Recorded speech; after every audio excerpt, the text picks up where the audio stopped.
Selamat sore, terima kasih dan selamat datang kembali untuk teman-teman yang sudah bergabung dalam acara peringatan Hari Buku Internasional persembahan Kementerian Pendidikan dan Kebudayaan. Sejak tadi pagi, pada sesi pertama kita sudah mendengarkan bersama obrolan Mas Menteri Nadiem Makarim dengan Ibu Hana Satrio selaku Deputy Country Representative dari The Asia Foundation tentang buku digital sebagai wajah masa depan pengetahuan.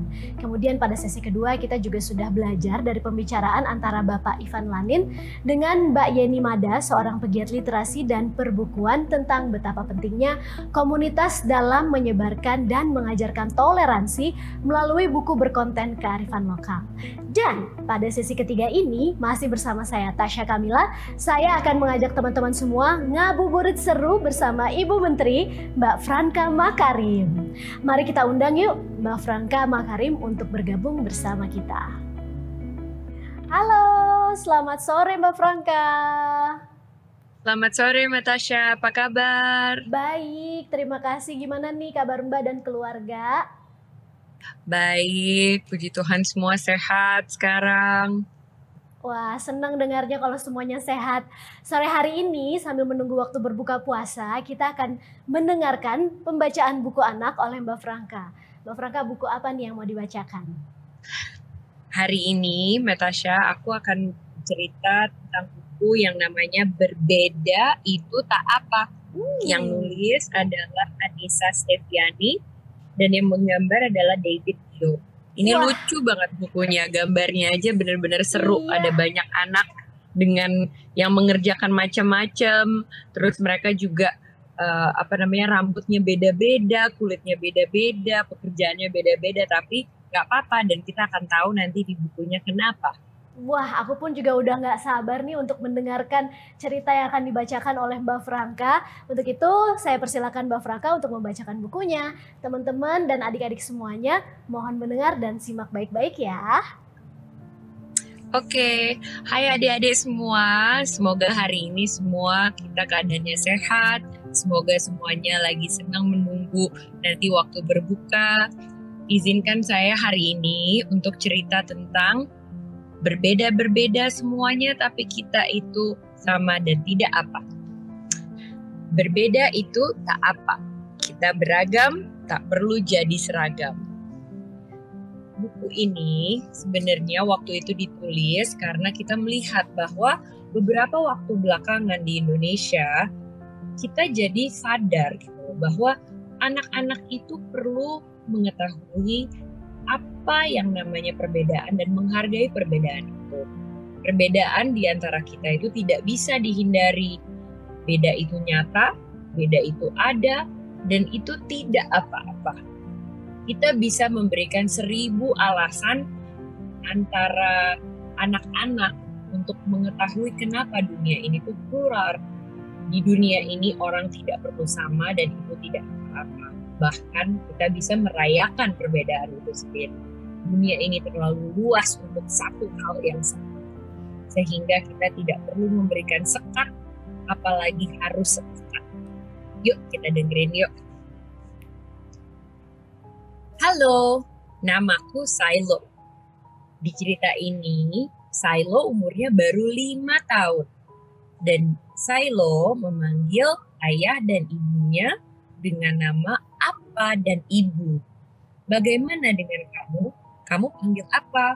Mama? Papa? Sejak bayi, apa dan ibu selalu mengajarkan aku tentang menghormati perbedaan antara aku dan lain-lain. Karena semua manusia itu memang berbeda. Tapi kalau saling menghormati, dunia akan menjadi lebih tenang dan nyaman. Apa dan ibu selalu mengulang pesan yang sama. Manusia itu berbeda-beda, tapi beda itu gak apa-apa. Waktu aku baru lahir, aku tidak menangis. Ini ya, biasanya kan bayi kalau misalnya waktu lahir tuh pasti langsung nangis yang kencang. Katanya aku berteriak keras sekali sampai dokter dan suster terkejut semuanya, kaget. Gak nangis tapi teriak. Aduh. Nah, Pada waktu itu aku belum tahu di hari yang sama di seluruh dunia ini ada 350.000 bayi yang lahir. Banyak banget. Bayi-bayi itu lahir dari berbagai tempat di banyak negara. Ada yang kulitnya gelap, ada yang kulitnya pucat, dan ada yang kulitnya terang. Kalau di Indonesia, kebanyakan orang itu berkulit sawo matang, gelap, tidak terlalu gelap, kuning tapi tidak terlalu pucat, bermacam-macam. Ada juga orang Indonesia yang berkulit gelap dan rambutnya keriting. Ada orang Indonesia yang berkulit terang dan matanya sipit. Kami, bayi-bayi ini berbeda semua. Tapi beda itu apa? 1 tahun kemudian, waktu kami merayakan ulang tahun yang pertama, rambut kami sudah mulai lebat. Karena kan sudah mulai besar. Warnanya tidak sama, beda semuanya. Ada yang hitam kelam, ada yang coklat, ada yang pirang, ada yang lurus, ada yang keriting, dan ada yang bergelombang dan panjang. Ada juga yang rambutnya seperti aku. Saya rambutnya tipis sekali dan hanya tumbuh di beberapa bagian, gak di seluruh kepala. Aduh. Di ulang tahun yang kedua, yang aku sadar, tinggi kami berbeda-beda, beragam semuanya. Ada bayi yang tiba-tiba menjadi lebih tinggi dari semuanya. Ada yang mirip aja sama kemarin waktu umur 1 tahun. Tergantung semuanya kayaknya dari orang tua kami. Warna bola mata juga tidak selalu coklat seperti warna mataku. Ada yang warnanya coklat seperti ayah dan ibu. Ada yang berwarna hitam. Ada juga warna biru dan warna hijau. Bahkan ada yang abu-abu. Luar biasa ya perbedaan ini. Ada loh yang manusia mata kanan sama kirinya bahkan berbeda. Ini memang sangat langka. Tapi mata ya mata. Dan mata yang sehat bisa melihat dunia. Kita itu boleh berbeda. Dan beda itu tidak. Pada saat aku umur 3 tahun, aku sudah lancar berbicara.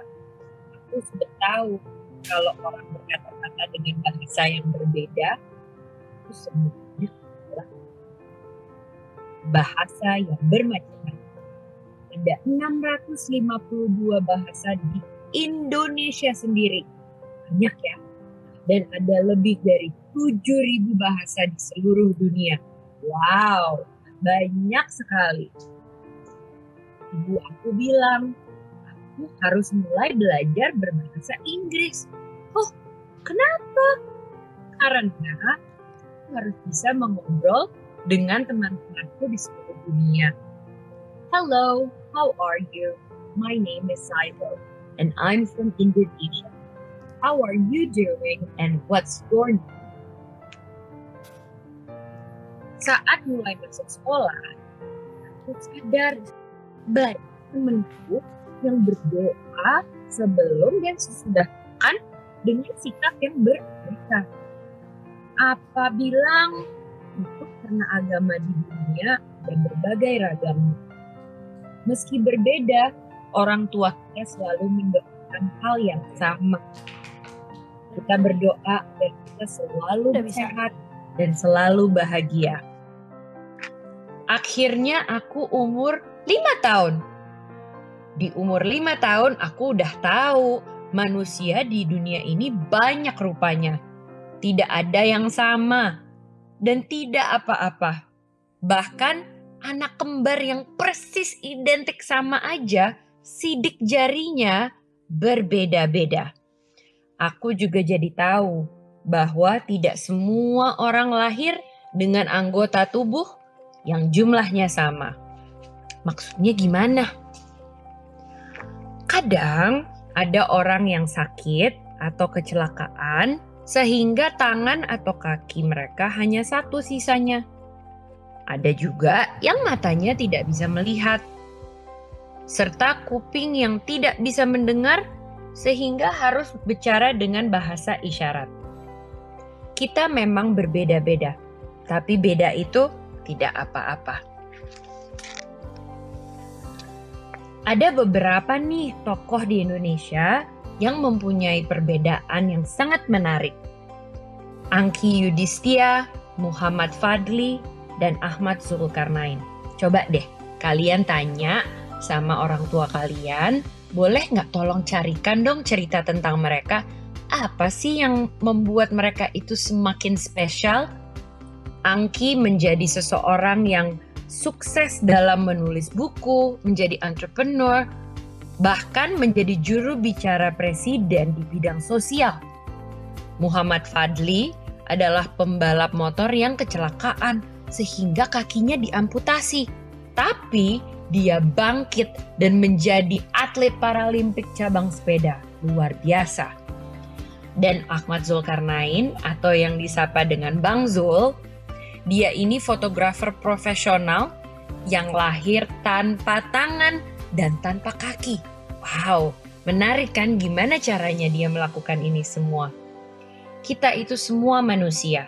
Kita mungkin berbeda, kita pasti beraneka, dan tentu tidak sama.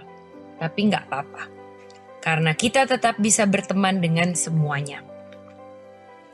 Apapun warna kulit, mata, gaya rambut, bagaimanapun cara kita berdoa, berapapun jumlah kaki kita itu semua manusia yang sama. Kita bisa menangis saat kita sedih, kita bisa tertawa saat kita bahagia, kita senantiasa belajar, senang berteman, dan masing-masing punya kesukaan. Bumi ini luas sekali adanya. Kita tinggal di tempat yang macem-macem. Ada yang di sini di Indonesia, di pulau-pulau yang berbeda. Ada yang di negara-negara yang bermacam-macam, yang mesti kita terbang atau naik kapal untuk nyampe sana. Tapi kita orang yang biarpun lahir dari bangsa dan keluarga berbeda, kita mungkin dan bisa menjadi saudara. Kita semua unik, dan kita hanya harus berusaha menjadi orang yang baik dan berguna untuk sesama kita. Setiap orang itu bebas dan boleh memilih ingin jadi siapa. Tidak perlu jadi sama dan akan selamanya berbagi semesta. Manusia itu berbeda dan beda itu tidak apa. Sekian. Wah, menarik sekali buku yang telah dibacakan oleh Mbak Franka Makarim. Betul banget ya, banyak sekali pesan-pesan yang bisa kita petik ya, bahwa berbeda itu tak apa, walaupun kita banyak perbedaan, tapi rasa cinta itu sama, rasa sedih itu sama, rasa sakit itu sama. Jadi walaupun kita berbeda, tapi tak apa. Wah, kayaknya aku jadi semakin terinspirasi nih untuk membacain buku juga buat anak aku Arasya sebelum tidur. Dan sekarang aku juga jadi pengen ngobrol-ngobrol nih sama Mbak Franka, pengen tahu juga bagaimana pengalaman Mbak Franka dulu ketika masih jadi anak-anak dan sekarang sebagai ibu dengan buku anak. Boleh ya, aku minta waktunya sebentar untuk ngobrol-ngobrol sambil menunggu buka puasa? Boleh dong, yuk. Pertama, kenapa buku yang dipilih, kenapa buku berbeda itu tak apa? Kenapa buku itu yang dipilih untuk dibacakan pada hari ini? Oke, jadi dari semua buku yang saya pernah baca itu ya, dan hari ini ada pilihan untuk dibacakan, perbedaan itu adalah sesuatu yang di keluarga kami itu sangat dirayakan. Di keluarga saya sendiri, dari saya kecil gitu ya, keluarga saya itu adalah istilahnya mix gitu, gabungan dari berbagai macam orang dengan berbagai macam kebudayaan dan agama dan juga suku dan lain-lain gitu. Dan semua perbedaan itu adalah sesuatu yang hanya memperkaya dan juga menjadi sesuatu yang menambah pengetahuan saya waktu saya itu kecil dan akhirnya sekarang menjadi besar. Saya dan Nadim pun gitu ya, keluarga kami itu keluarga yang berbeda, tapi kita mempunyai banyak sekali nilai-nilai keluarga yang sama, dan itu menjadi sesuatu bagian dari yang saya ingin sekali ajarkan kepada anak-anak kita. Iya, setuju banget ya untuk selalu menghargai perbedaan dan hidup toleransi di tengah perbedaan. Kalau flashback nih dan merayakan Mbak Tasya itu yang penting. Betul, dan kayaknya banyak orang yang karena banyak sekali yang bilang kita harus mentolerir perbedaan. Padahal sebenarnya perbedaan itu bukan sesuatu yang harus cukup toleransi saja gitu. Tapi kita harus merayakan keragaman ini. Karena keragaman ini terutama di Indonesia gitu ya. Saya pakai pin Bhinneka Tunggal Ika gitu. Ini adalah suatu yang sangat menjadi ciri khas yang luar biasa dari negara kita. Yang kita tergabung hanya dengan semangat yang sama karena kita punya beda kebudayaan, kita punya beda bahasa, kita aja bentuk fisik kita aja semua berbeda-beda dari timur sampai ke barat gitu. Tapi kalau kita bisa saling merayakan perbedaan tersebut dan tidak hanya toleransi, alangkah baiknya dan mulianya kita sebagai bangsa. Setuju banget Mbak Franka. Perbedaan sesuatu yang harus dirayakan juga, dan kita harus mengakui juga bahwa kita berbeda, dan seperti buku yang tadi udah dibacakan, berbeda itu tak apa. Kalau kita flashback gitu ya Mbak Franka, dulu ketika anak-anak termasuk yang hobi baca buku nggak? Banget. Saya dulu sampai adik saya itu punya cerita, selalu ingat kalau misalnya waktu saya lagi mau baca buku baru di rumah, itu biasanya saya bakal bilang ke orang-orang di rumah, saya mau baca dulu ya, terus saya masuk ke kamar, saya tutup pintu, dan untuk 1 harian itu biasanya saya nggak bisa diganggu karena saya mau baca sampai selesai gitu misalnya. Dan waktu itu dimulainya dulu banget waktu kita masih kecil, kita dibacain gitu ya sama orang tua, terutama sama sebenarnya eyang-eyang saya. Eyang-eyang saya itu senang sekali cerita. Jadi yang pada saat belum bisa baca buku ya mereka yang bacain gitu istilahnya. Dan akhirnya saya ingat banget waktu mulai SD, waktu kita dikasih kartu buat perpustakaan, saya masih ingat banget itu kartu, ada yang warna pink, ada warna kuning, itu mesti dicap kalau misalnya bawa buku pulang kan. Itu saya seneng banget ngumpulin cap-capnya, rasanya bangga gitu kalau misalnya bisa pinjam terus udah balikin, bisa pinjam lagi. Jadi emang sesuatu yang sudah menjadi budaya yang sangat dekat dengan saya dari kecil. Iya, jadi kalau menurut Mbak Franka sendiri, apa sih sebenarnya pentingnya buku untuk anak-anak, dan gimana caranya bisa menumbuhkan budaya membaca pada anak-anak? Oke, mungkin saya mulai dengan gimana cara menumbuhkan rasa cinta baca ya untuk anak-anak. Kalau berdasarkan banyak sekali penelitian dan juga research result yang saya sudah baca itu dari baik dari Dikbud, dari pembicaraan dan diskusi dengan suami saya, dengan guru-guru yang luar biasa dan lainnya, serta mengambil dari pengalaman sendiri. Cara menumbuhkan kecintaan baca itu sebenarnya cuma satu. Kita harus membacakan itu kepada anak-anak.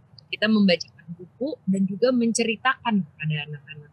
Budaya untuk mendengarkan suatu narasi dan juga melihat potensi atau dunia apa yang bisa terbuka pada saat kita membaca buku, itu adalah sesuatu yang memang harus dibangun, kebiasaan yang harus dibangun sehingga mereka mencintai kegiatan ini dan gak menganggap ini tuh sebagai suatu PR aja gitu loh nantinya dari sekolah.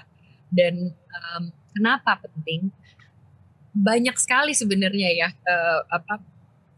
gunanya cinta membaca gitu ya. Yang tentu yang mungkin orang udah pada tahu adalah menambah pengetahuan dan menambah wawasan kita tentang suatu subjek, atau juga mendekatkan kita dengan suatu nilai-nilai yang ingin kita tanamkan kepada anak-anak. Ini juga membaca itu dapat betul-betul menambah membantu perkembangan kognitif seorang anak karena dia jadi bisa membayangkan, dia bisa melakukan korelasi, dia juga bisa semakin cepat bisa mempelajari suatu konsep, dia juga bisa jadi tenang sendiri, belajar fokus. Istilahnya nggak ada berhentinya gitu kalau kita ngomong apa gunanya membaca. Tapi yang menurut saya paling penting adalah agar kita menjadi seseorang yang terus menularkan kesenangan dan kecintaan membaca ini kepada anak-anak sehingga mereka terus dapat mempunyai suatu teman gitu sebenarnya di dalam buku-buku ini dan menjadikan mereka tahu bahwa kemungkinan dan potensi itu di seluruh dunia itu akan semakin besar pada saat kita bisa masuk ke dunia melalui buku. Wah, buku adalah jendela dunia ya kalau kita tahu. Iya, kalau kita dulu betul. Kalimat yang sangat-sangat terus mengenang ya di hati betul, aku juga. Ya. Kalau ngomongin ketika Mbak Franka masih anak-anak ya, ada nggak sih buku cerita ataupun kisah-kisah yang sampai sekarang sangat diingat dan membekas sekali? Sebenarnya buku banyak sekali sih yang berkesan gitu ya kalau waktu kecil sekali dibacakan sama orang tua gitu buku-buku tentang agama atau tentang bermain bersama teman-teman.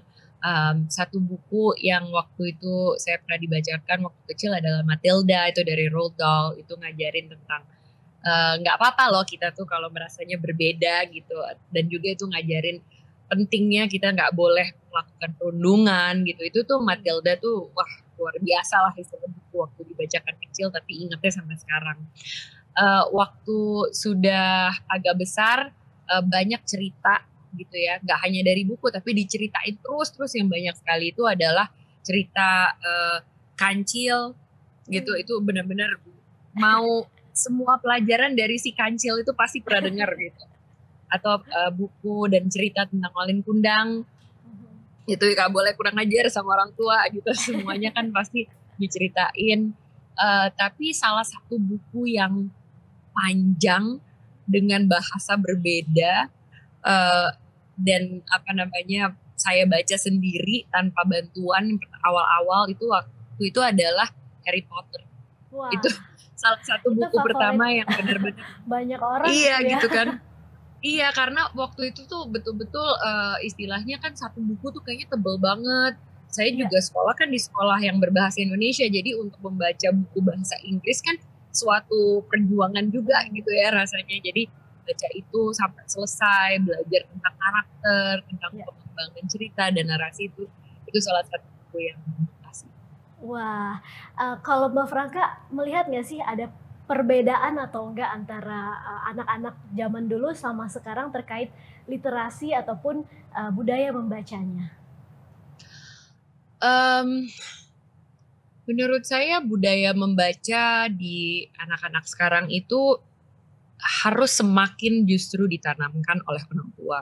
Kenapa? Karena dulu itu kita nggak punya banyak opsi. Dulu itu kita punya perpustakaan di sekolah, kita punya buku-buku yang bisa kita pinjam dari teman-teman, dan kadang mungkin buku yang bisa kita beli sendiri. Selain daripada itu mungkin kegiatan kita adalah olahraga, les, mungkin kadang-kadang les menari atau musik gitu ya, kalau olahraga kan tadi. Tapi kita nggak punya yang namanya gadget. Kita nggak ada itu yang namanya screen time gitu selain TV. Ya ampun, TV juga kita semua nontonnya sama. Dari Doraemon, dari cerita-cerita lain gitu ya, itu semua kan sama. Kalau sekarang dengan adanya gadget itu membuat pilihan tidak membaca menjadi mudah sebenarnya untuk orang tua dan juga untuk anak-anak. Dan itu adalah sangat disayangkan karena banyak sekali positifnya tentu, tapi banyak sekali hal-hal yang masih sangat memprihatinkan apabila anak, terutama anak kecil yang belum otaknya itu terdevelop secara dewasa, secara matang, dan diberikan gadget terus-menerus. Karena saya pun mengerti kalau saya jadi anak kecil dikasih pilihan iPad atau tablet untuk nonton YouTube, nyanyi-nyanyi, bisa pencet-pencet, bisa goyang-goyang, sama baca, ya pasti kan kalah ya bukunya, orang bukunya cuma tulisan gitu kadang-kadang. Jadi budaya membaca itu tuh menjadi lebih penting lagi untuk kita sebagai orang tua, adalah tanggung jawab kita untuk mendekatkan mereka dengan kebiasaan membaca ini. Iya, jadi kita masing-masing orang tua juga mungkin harus meluangkan waktu ya untuk membacakan cerita ke anaknya, baik sebelum tidur Betul. ataupun ketika quality time sama anaknya, dibacakan Betul. buku. Ya. Dan sekarang juga kalau anaknya suka gadget mungkin bisa dibacakan buku-buku yang interaktif gitu kan, buku yang Betul. bisa comes to life gitu. Dan ada juga Ya. buku-buku yang sangat-sangat engaging dengan berbagai aktivitasnya di dalam buku itu. Wah, menarik sekali Betul. nih idenya dari Mbak Franka. Aku juga pengen tanya nih, ngomongin soal parenting gitu ya. Kalau di rumah sendiri suka ngebacain buku nggak untuk anak-anak? Dan biasanya buku apa sih yang dibacakan ke anak-anak? Kalau kita di rumah bener-bener baca buku itu udah kayak makanan sehari-hari banget juga ya. Mungkin karena salah satu tujuannya adalah menjauhkan mereka dari gadget. Jadi betul-betul yang namanya membaca buku itu udah jadi kebudayaan yang dilakukan sebelum nap, pada saat makan. Biarpun katanya sekarang kalau bisa makan itu jangan sambil baca biar dia fokus makan, tapi kita kadang-kadang masih bacain gitu ya, kecuali makan malam, terus sebelum tidur siang, terus sebelum tidur malam. Terus kalau misalnya emang anak saya yang besar mau dibacain lagi pada saat dia udah bangun, ya udah kita baca. Tapi at least paling tidak tuh sekitar 4-5 kali sehari lah pasti kita ada baca buku lah ya. Antara saya sama Nadim ya, ganti-gantian gitu. Oke, jadi memang dibiasakan ya, ada waktu-waktu tertentu untuk membacakan buku ke anak. Memang itu tuh mungkin teman-teman semuanya yang harus dicontoh ya. Mungkin ibu-ibu muda di luar sana, ayo kita luangkan waktu untuk membacakan buku ke anak kita, untuk bisa sama-sama berdiskusi juga tentang apa yang dibaca, dan sama-sama ngobrolin ya, menceritakan kisah-kisah apa aja dan values atau nilai-nilai apa aja yang bisa diperoleh dari buku tersebut. Iya, saya mau nambahin mungkin Mbak Tasya, sorry. Sebenarnya gini, kalau saya tadi bilang gitu ya, kita ada 4 atau 5 kali sehari kita membaca, itu adalah karena kita punya waktu itu juga. Tapi saya juga mengerti banyak sekali orang tua yang mungkin harus bekerja, atau mungkin dia tidak bersama anaknya selalu, sehingga mereka mungkin cuma punya waktu ketemu anaknya aja tuh 1 kali sehari gitu. Mungkin pada awal, pada saat pagi sebelum mereka kerja, atau pas pulang setelah mereka makan dan sebelum tidur ya. Tapi pada intinya saya harap pada saat kita itu sedang bersama anak, apapun itu, sejarang atau sesering apapun itu, kita meluangkan waktu untuk membaca. Karena yang di sini kuantitas dan kualitas itu sama-sama berpengaruh. Kalau istilahnya kita bacanya tiap hari tapi nggak pernah kita bahas, nggak pernah kita membacanya itu bersama, tentu itu juga menjadi sesuatu yang kurang menarik gitu bagi anaknya.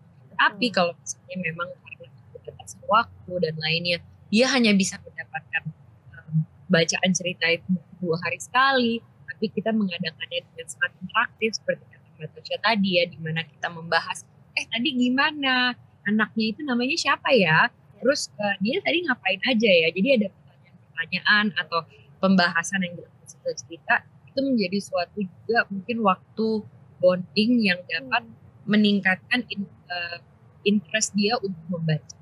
Betul, benar-benar jadi waktu bonding time ya antara orang tua dan anak, dan meningkatkan minat baca juga untuk anak.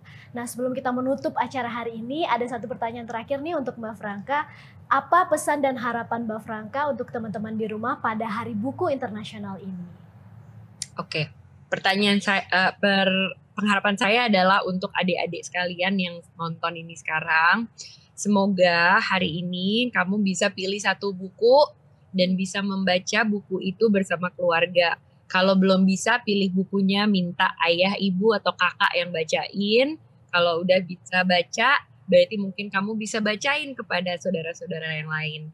Karena membaca itu betul-betul akan mendekatkan kita dengan banyak sekali teman-teman baru di dalam karakter cerita itu sendiri, dan bisa membuka mata kita dengan lebih luas lagi untuk perbedaan yang ada dan keragaman yang ada dan harus kita rayakan. Terima kasih semuanya. Terima kasih Mbak Tasya atas waktunya. Terima kasih Mbak Franka udah meluangkan waktu untuk berbagi dengan kita, untuk ngabuburit dan menceritakan buku yang sangat bagus sekali, Berbeda Itu Tak Apa. Terima kasih atas waktunya, dan sekarang saya akan menutup acara. Inilah akhir dari acara peringatan Hari Buku Internasional 2021. Semoga 3 kegiatan yang sudah kita simak sejak tadi pagi bisa menumbuhkan semangat dalam diri kita untuk terus membaca dan belajar. Dan tentu saja menularkan semangat tersebut ke orang-orang di sekitar kita. Karena hanya dengan kolaborasi dan gotong royong kita bisa mewujudkan Indonesia maju dan cerdas dengan buku. Sekali lagi terima kasih Mbak Franka Makarim atas pembacaan buku dan obrolannya yang sangat-sangat inspiratif.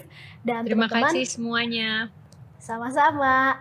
Teman-teman, demikianlah tadi kita telah ikuti bersama acara peringatan Hari Buku Internasional 2021 yang dipersembahkan oleh Kementerian Pendidikan dan Kebudayaan Republik Indonesia. Jangan lupa saksikan kembali acara-acara peringatan Hari Buku Internasional 2021 di kanal YouTube Kemendikbud, Badan Pengembangan dan Pembinaan Bahasa dan Pusat Penguatan Karakter. Saya Tasya Kamila, pamit undur diri, sampai jumpa di acara selanjutnya. Selamat Hari Buku Internasional. Sampai jumpa. Saya mau bilang buku itu sangat berpengaruh pada saya, karena dengan buku itu kita bisa membaca pengetahuan-pengetahuan yang ada di luar negeri sekalipun. Dan dengan buku juga kita bisa mengetahui mungkin kejadian-kejadian yang terdahulu sebelum kita ada. Wah, ini luar biasa. Jadi buat semuanya, ayo semuanya rajin baca buku, karena dengan buku kita akan mendapatkan ilmu yang bermanfaat. Buat saya buku itu sangat berperan penting dalam hidup saya, karena lewat buku saya merasakan banyak hal. Buku itu buat saya buat hiburan juga. Dan yang paling penting dari buku, saya merasa saya banyak improve diri. Jadi mulai sekarang, yuk kita rajin membaca buku. Buat saya buku itu berpengaruh penting dalam hidup. Karena dengan membaca buku, saya bisa mengupgrade ilmu saya, mengupgrade pengetahuan saya, dan yang pasti dengan membaca buku ini, saya bisa membuka wawasan lebih luas. Nah, jadi yuk kita mulai rajin membaca buku. Walaupun saya difabel netra, saya suka membaca. Karena dengan membaca saya jadi tahu tentang banyak hal. Walau kadang-kadang ibu saya yang membacakan bukunya. Salah satunya buku Petualangan Dana ini. Saya jadi ingin menjelajah dunia. Ayo teman-teman semua, jangan malas membaca ya, agar cita-citanya tercapai.